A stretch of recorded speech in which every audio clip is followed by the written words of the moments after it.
The family of a local teenager says she never would have left home without calling. Just praying for the best. I want my daughter home, man.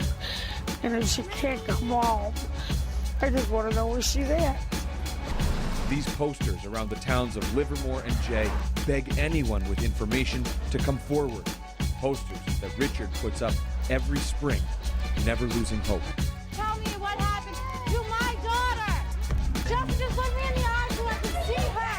An arrest in a nearly 4-decade-old cold case. Thanks to cutting-edge DNA technology, the arrest happening exactly 39 years to the day when Parabon Nanolabs used that sample to create 3D models of the suspected killer's face. It's heartbreaking. We miss her, and we're going to find her. We're going to keep looking till we do. It's like a never-ending nightmare. It doesn't end. It keeps returning and coming back.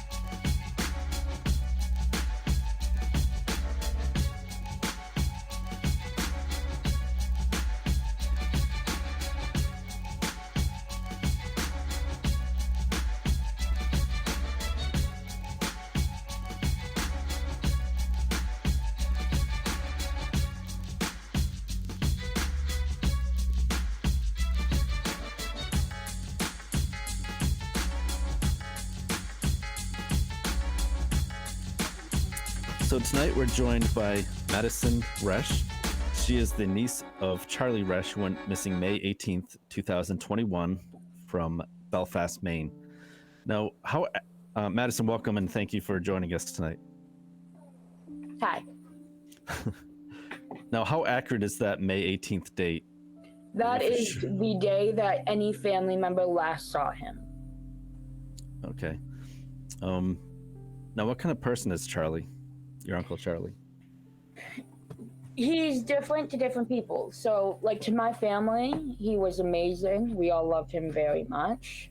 He helped take care of me and my siblings a lot throughout a lot of things in these past few years. And we all loved him very much. Other people have a different opinion of him. He was a drug addict. So he did have an opinion made by different people of a different person, what he really was or is. To his family, he was loving, kind, caring. He helped take care of us, but to other people, he was just a drug addict. Yeah. Right. Now, how long did he battle addiction? Many years, probably 15, 20 years. 15, 20 years. Did he ever try to go to rehab at all? Did he go before I would remember? He may have once. He may have once. But I don't but we're not sure. Okay. Now this is a question that I've heard before on this case is, yes. To your knowledge, was he suicidal at all? He has been in the past. He has been. However, it's nothing that he's ever actually completed. Now, how recently was that? This was probably 2 to 3 years ago, the most recent one. Did he actually attempt, or was he just like talking about it? Right. He talked about it. He never actually. People are talking about it with others. I think that's just kind of a cry for help, you know? Yeah. Right. That's more of letting people know they're having these thoughts and that they want help with them.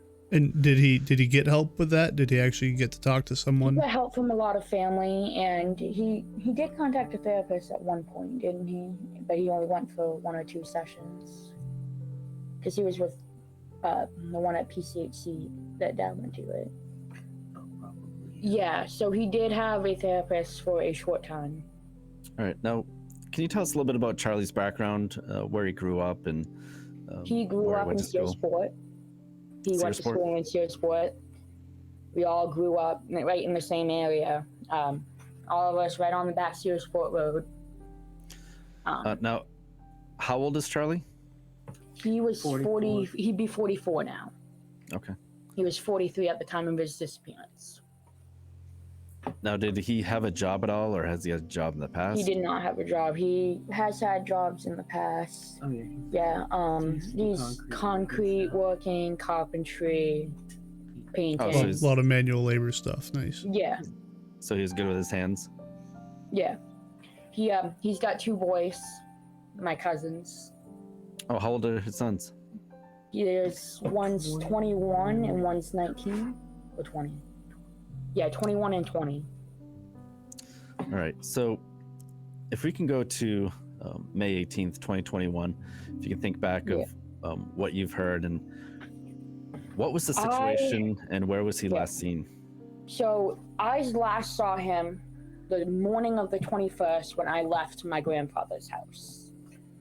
He was last seen when my grandfather dropped him off in the town of Belfast. 18th in Belfast. Where did he drop him off at? Where did he drop him? He was dropped off at a known drug dealer's house. Yeah. He was dropped at a known drug dealer's house. All right. And that Go ahead, was oh, yeah. The person's actually currently in jail serving Yeah. time. The last place he was dropped off is the person who's currently in jail. Oh, okay. What's the guy in jail for? Is it drug related? I'm assuming. For I believe it was trafficking. Yeah. All right. Has any family members reached out to the gentleman that? Yeah, We I tried. myself My went mom and herself knocked went. on his door at 7:30 one morning To try and and spoke to him and his girlfriend, and I really got nowhere other than them saying, "Oh, he left." But it was very it was a very weird kind of vibe. Like the guy came to the door with a 12-inch knife on his hip. Oh, jeez. Yeah. And there was a bunch of people there, and they were all under the influence of drugs. How soon after he disappeared was this? Do you remember? That was a week after, maybe? Maybe that a was week? no, that's probably about 2 weeks after About he 2 disappeared, weeks. because it was after Don Sr. had come home. Yeah. That's another thing. My papa has terminal cancer. His dad. I'm sorry to hear that. That's the biggest So- reason why we're trying to find answers. We really want to Right. get answers from him. Jeez. Did you guys just find out about your pop-up's We found cancer? out 3 days before he disappeared. Oh, My papa jeez. was in the hospital with a brain tumor. He came home 2 days before he disappeared. He was given a year on May 15th. Yeah. Wow. Sorry to hear that. Well, Yeah, we definitely give you our best and hope everything works out. yeah. So, to go back to your Uncle Charlie, so he was dropped off at the house, and then this drug dealer states that he left the house. So what are some of the rumors and things that you've heard in the town and through friends We've of heard Charlie's? that he overdosed and then his body was dumped. We've heard that he was purposely given a hot shot, they call it, which is somebody purposely gave him something that would make him overdose. Others have said that they have beaten him and dumped his body. Did they say why someone would have been so upset with him to harm him? Did he owe somebody money or something? More than likely, yes. He was known around the area as a thief, so. Yeah. That's tough. Yeah. So what is the police department doing about this, or what's Well, who's involved with this? Is it the sheriff's department? so the Maine State Police are It the ones originated- overseeing the investigation. It originated with the Belfast police Yes. because that's where he was believed to have gone missing from, but But where couldn't he be had proven. residence in Searsport, So then Searsport police took it over. But because we're not sure where exactly he disappeared from, The state police have since come in and taken over the investigation, but there's been like no coverage. Like when it all happened, you know, most of the time when people disappear, they show them their pictures on the TV, or right. You know, there's something saying, hey, this person's missing. Nothing, not a word, not a flyer, even no the things searches. on Facebook have been done by us and by pages we've reached out to. Yeah, it really hasn't gotten any publicity at all. And I know Nick Cross disappeared about the same time. Terry Tucker Jr. also disappeared about the same time, which both of those gentlemen are deceased. And yet I never heard much about your Uncle Charlie. Yeah. Have you tried to reach out to, sorry, let me rephrase. Have you tried to reach out to like newspapers or the media? We have mostly reached out to people on Facebook because, as I said, like I'm a high school student. I don't really have much free time during school business hours.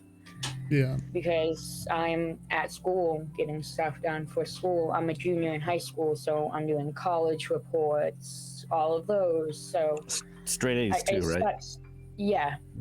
Perfect. It sucks to say this, but I haven't had much time to be able to reach out to big media like that because I'm busy.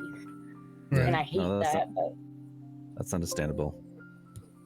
So what do you believe happened? Kind of tell us what your family believes has happened. What I know for sure is that my Uncle Charlie has never gone this long without reaching out to somebody. Right. So I know that no matter what, if there's a chance he's still alive, he is either being forced into silence or doesn't remember us. I believe it is more likely that he has passed. I had seen my something. family believes that as well. I had seen something where someone said they thought they saw him in the Bangor area, living as a transient. Yes, I had seen that too. I had reached out to one of the women I had seen post that, and she was trying to get me photos of the man that she was seeing, but she has still been unsuccessful. So. Do you remember what location that gentleman has been seen in? Is it over near the Walmart up there? He was seen at the Bangor homeless shelter. Or at the homeless shelter? Okay. And we tried calling the homeless shelter, and they can't release that information to us. That's what their response to us was. So it's probably a right to privacy because he's an adult. Yeah. Yeah. Even though he's a missing person, he has a name as case file. There's no reason. Yeah, they could at least say if it was or was not him. I think that's they don't have to say it's someone else. Exactly, Jeff. Like just say no. Unfortunately, it's not him here. Right. Right. So let me ask you this: why do you feel like PD isn't doing as much as they possibly could be? I'm sorry. You need to say that again. Why do you believe that, or do you believe that PD is doing as much as they possibly could be to try to find your uncle? I don't. There have been rumors that his body is in Skinner's Pit in Searsport. There have been no searches done. Skinner's Pit? Skinner's Pit? Skinner's Pit. No searches have been done other than one that was hosted by my family. There have been no. 8 of us went down and searched it, but couldn't find anything. But we're talking probably 100 acres. 100 acres, a bunch of ponds and deep ponds, thick woods. Thick so woods. 8 of us, and one of them being Charlie's dad, who's sick. Yeah. You know, it wasn't a real big search. We, spent a couple hours all walking through the woods looking for fresh dig spots or, smelling for odd smells, anything. But there was nothing that we found when we did it. How long after he had gone missing was that search? 3 weeks? 4 No, weeks? that was That was when Probably a Tom month. was up this summer, so it was No, probably. Tom wasn't there yet. Yes, Tom was Was there he? for the search. So it was probably about 3 months. 2 to 3 months after 2 to he 3 went months, missing, 'cause when that's we were when we starting heard. to hear. I put the first missing thing out because I reached out to his parents and talked to them about it, and I started getting all kinds of people messaging me. But again, it's all rumors. Nobody can say, I saw this person do this, or I Right. witnessed this, or I did this myself. It was all, well, I heard this, well, I heard this, well, I heard this. So, you know, everything I heard at that time, I passed along to the officer in Searsport. Which was Rollerson? Mike Rollerson. Yeah, Mike Rollerson, When I Officer spoke with Mike. him. He- But again, it's even to this day, and it's been, you know, 8 months, I think. 9 months, something like that, yeah. Probably at least once every couple of weeks, I will get a message, well, I've heard this, or I've heard this. And the Skinner's Pit is the one that Everyone resonates says. from probably 75 to 85 of the messages I'm getting. Wow. So you're saying 75, 80%. How many messages do you think you've had then? At least 100. Probably, yeah, close to 100. At least 100. So if we're talking about 75, 80 people telling you that he's in the pit, why the hell aren't they searching it? Right. Supposedly they did, but you would think if they were doing a search of Skinner's Pit, it's, you know, along a well-traveled road. And my there would have family been lives somebody who saw right them. near there. They would have let us know they were there. You know, it wouldn't have been something they did secretly and didn't tell anybody. Is the officer that's sort of in charge of Charlie's case, is he been in contact with you at all? Like giving you any sort of updates to Rollerson anything? was in the beginning, but then when it switched to Maine State Police, we have not heard anything from the Maine State Police. I think Papa did Other once. than my papa, he heard from them once, and that was it. And that was right when they took over the case. And since then, it's been about 6 to 7 months since we heard anything from them.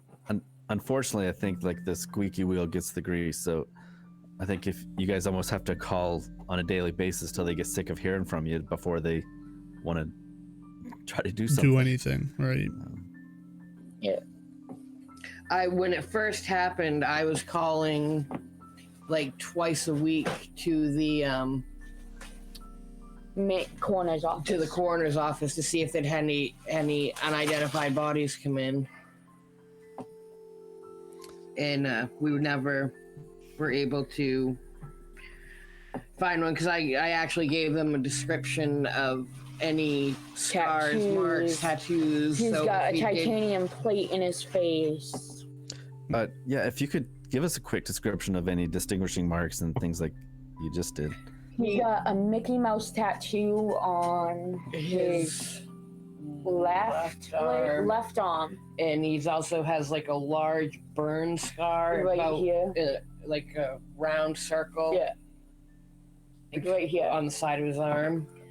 He's got a plate, titanium plate in the around right side of his right. face. I believe it's his around right the eye. right eye, around right here.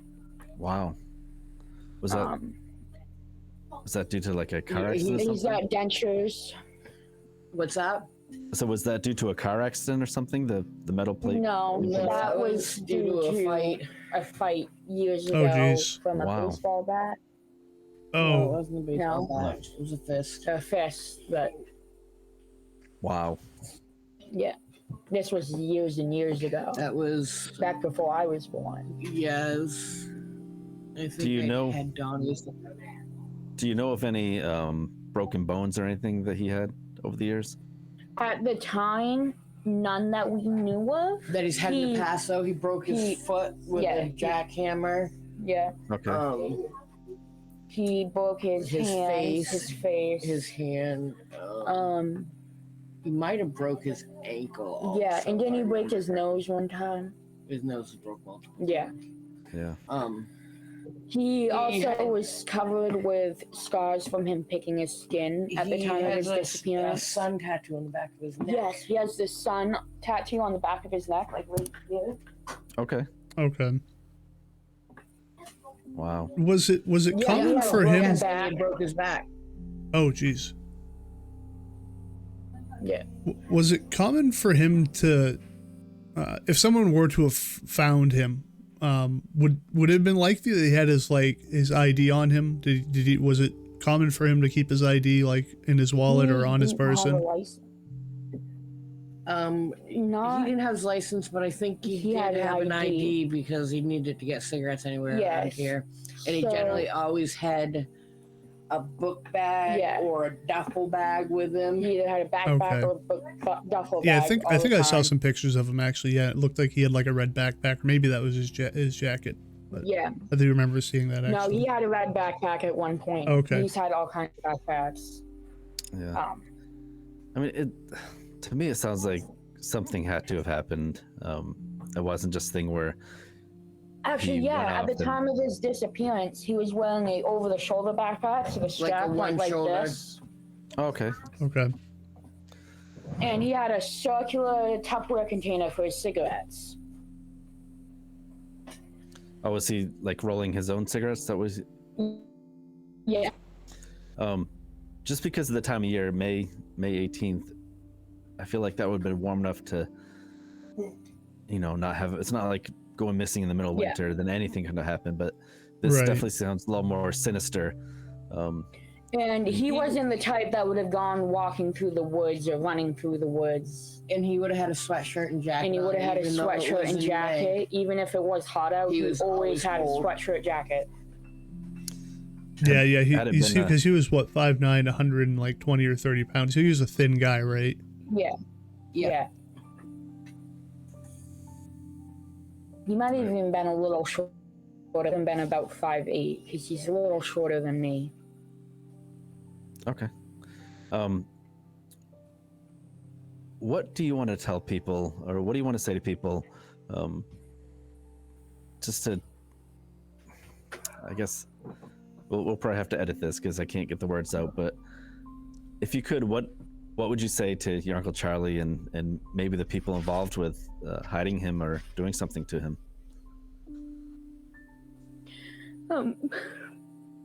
Sorry, this is hard for me. Our last conversation was not the best.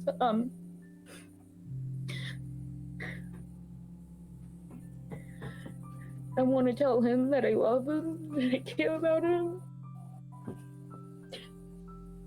that we're looking for him, and we've never stopped.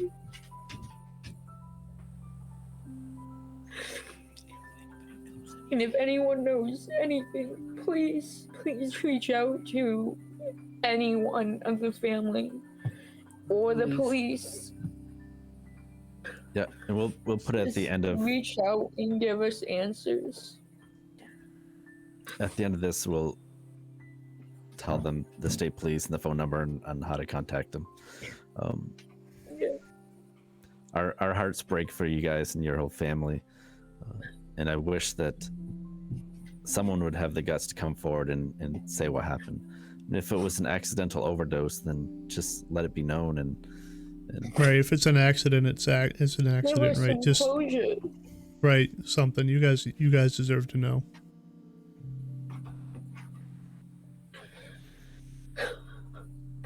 I'm really sorry for you guys.